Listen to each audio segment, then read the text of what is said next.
Very warm welcome again, children, in our next session of mathematics. And in the last session, children, we have completed with our chapter number 6, that is squares and square roots. So today we will be starting with our next chapter, that is chapter number 7, cubes and cube roots. So let us begin, children, with this. So before we start with our topic, I want to tell you one short story about the great mathematician Srinivasa Ramanujan. So once Hardy arrived in a cab numbered 1729, that is 1729. He commented that the number was such a dull number. Instantly, Ramanujan claimed that it was the smallest natural number which can be written as sum of cubes in two ways. That is, it can be expressed as 1 cube plus 12 cube, and it can also be expressed as 9 cube plus 10 cube. So from then, children, this number is also known as Ramanujan Hardy number. Is a magical number. So a few more facts about this number, that this number was also divisible by its sum of digits. That is, if you add 9 plus 2 plus 7 plus 1, so whatever sum you get, it will be also, the whole number will also be divisible by that number. That is 19 into 91, and if you see 19 and when you interchange, it is divisible by that number. So this was a short story. So let us begin with today's chapter. And the amazing Hardy Ramanujan number we have seen, that is 1729, 1729, can be expressed as 1 cube plus 12 cube and 9 cube plus 10 cube. So, and also it is divisible by the sum of the digits, right? So few more such amazing numbers are 4104 and 13832 and 20683. So these are few more such numbers which can expressed as sum of cubes of the numbers, integers. So I hope now cube is very clear to you, children. So cube means the power is 3, and the number, if it is multiplied by itself 3 times, we get the perfect cube. So if you see here, a perfect cube is a product of 3 equal integers. That is, example is 2 into 2 into 2 is equal to 8. So we say that 2 cube is equal to 8 and 8 is a perfect cube. Similarly, 3 into 3 into 3, that is 3 cube, is equal to 27. Hence, 27 is known as a perfect cube. So you can see one more example, children. 7 cube is written as like this, 7 raised to 3. Okay, if the power is 3, we say 7 cube. And if when you 7 cube is nothing but 7 into 7 into 7. When we multiply, we get 343. That means 7 cube is 343 and cube root of 343 is 7. So cube root is the inverse operation of cube. Similarly, in the last chapter we have seen, square root was the inverse operation of square. So similarly, cube root is the inverse operation of cube. Let us proceed. Cube root. Okay. So here you can see an example. Cube root of A I have written, right? So that sign is known as radix sign, and index is 3 when it is a cube root, and this is called a radicand, which is inside the symbol. The whatever number will be there is equal to B, so that B will be the cube root. So cube root parts, we have seen the parts of cube root are as follows. The radix sign indicates that it is a mathematical root, and the index 3 tells us that it is a cube root, that is the third root of the number. The number below the radix is called a radicand.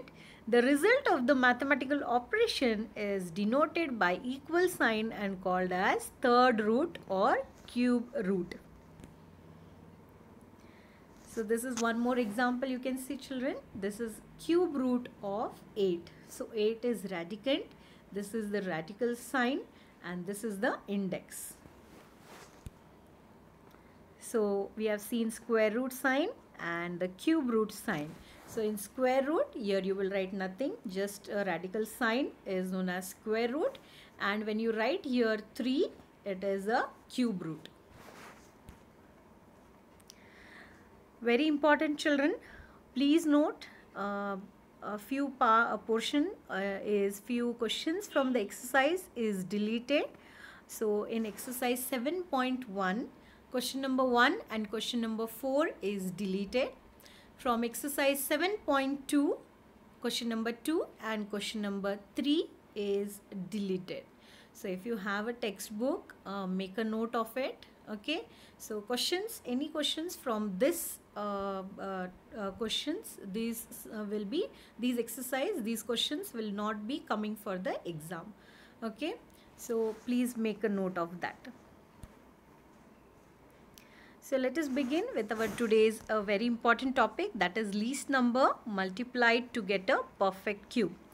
Now when we talk about a perfect cube, children, if a number is given, we have already seen in the last chapter, that is square and square root, that how to find whether the given number is a perfect square or not. We used to first factorize it. We used to write all the factors after that, and if we get all the pairs of the same numbers, then it is a perfect square. If anything is left, we will say that it is not a perfect square. Similarly, here is also the same method. If a number is given, you can just factorize it using the prime factors and write all the prime factors and start not pairing but triplet, right? Cube it is, so 3 numbers, same numbers you have to triplet, form a triplets. So if you get all the numbers triplets, then it is a perfect cube. If anything is left, then it is not a perfect cube. So let us find the least number multiplied to get a perfect cube. So let us begin with that. Yeah, so this is the exercise 7.1. So question number 2. Find the smallest number by which each of the following numbers must be multiplied to obtain a perfect cube. So the given number is 243, which is obviously not a perfect cube, children. You have to find the smallest number which we can multiply to this number to get a perfect cube. So let us start first factorizing. So 243 is divisible by 3. So 381 is 243. Again 81 is again divided by 3. So 3 into 27 is 81. So 3 9s are 27. Again 3 3s are 9 and 3 1s are 3. So these are the factors which we get, that is 3 into 3 into 3 into 3 into 3. Now we will start making a triplet. So here you can see I got my first triplet of the same numbers, same factors, that is 3. Now the left over here is 3 and one more 3. So I cannot form a triplet. So here one more 3 is required so that I can make a triplet. So hence, since 3 does not occur in the triplet, 243 is not a perfect cube. So we multiply 3 to make it a triplet. So if you want to multiply here by 3, both the sides you will multiply. That is 243 multiplied by 3 and here also multiply by 3. But in the question, it is not asked to find the new number, square root or anything like that. So just it is asked that find the smallest number. So here we have founded our smallest number, that is 3, which should be multiplied to the given number.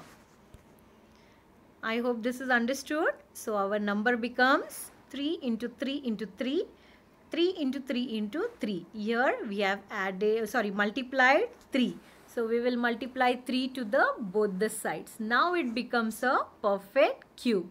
So we multiply 243 by 3 to make it a perfect cube. Similarly, next one, 256.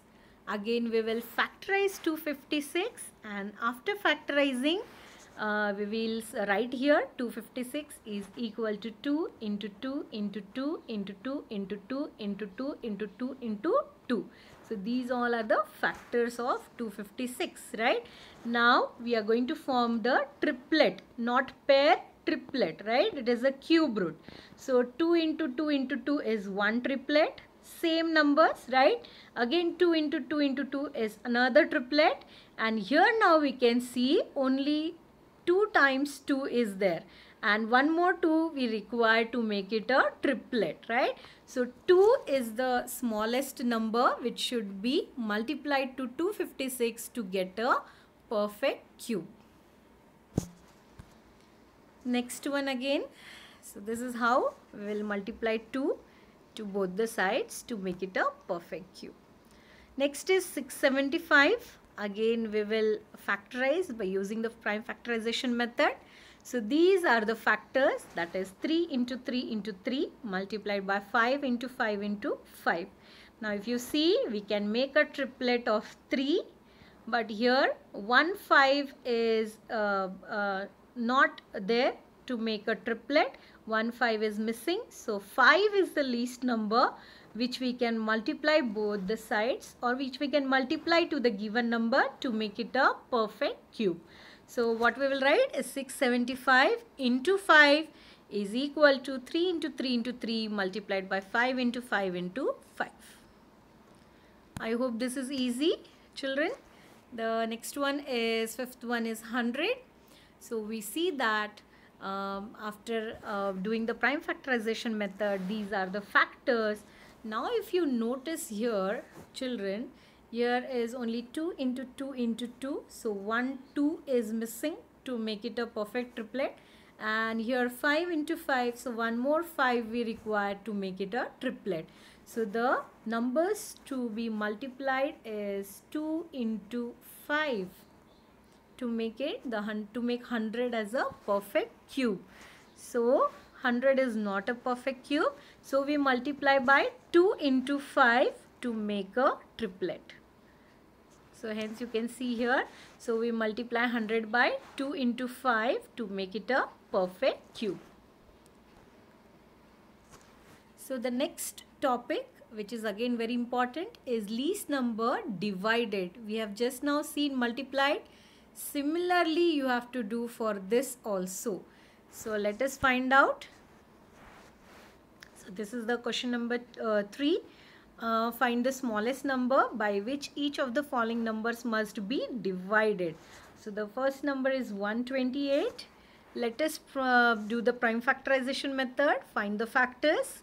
That is 128 is equal to 2 into 2 into 2. 2 into 2 into 2 into 2. Now here the first triplet of 2 I got, next triplet of 2 I got, but here now 2 times 2 is missing to form a triplet. So hence what we are going to do is, to make a triplet we are going to do divide it by 2, right?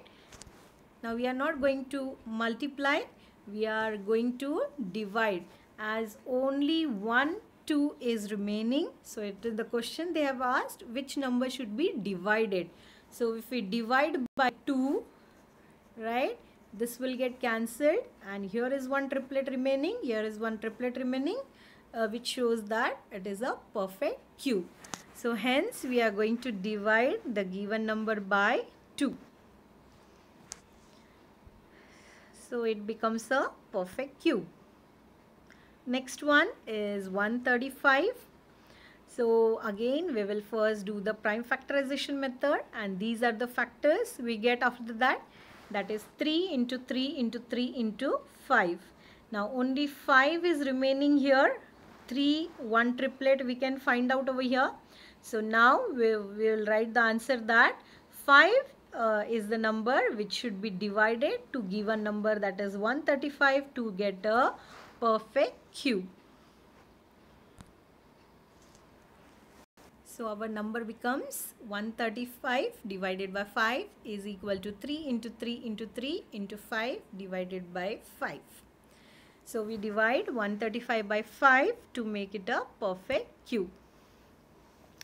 Next one is 192. Again, same method, children. Prime factorization method. Find the factors, write it down. First, find the triplets, and then whichever is remaining one where we cannot make a triplet, that number should be divided. So here you can see, after pairing all the factors, 3 is the number which is left. So 3 is the number which should be divided to 192 to get a perfect cube. Now this is the fifth one, last one, 704, that is 704. And now I'll not explain this, children. You yourself will do and check your answer. I will just show you the answer. So the answer is we have to divide by 11. Okay, so today's home assignment is exercise 7.1, question number 2, third bit, and question number 3, first bit. Okay, procedure is same. You have to first factorize by using prime factorization method, write the factors, find the triplets, and then whichever is the number left, that you have to multiply or divide. So it is the easy one, children. I hope you people understood this. So for today we will stop over here, and in the next session we will continue. Thank you.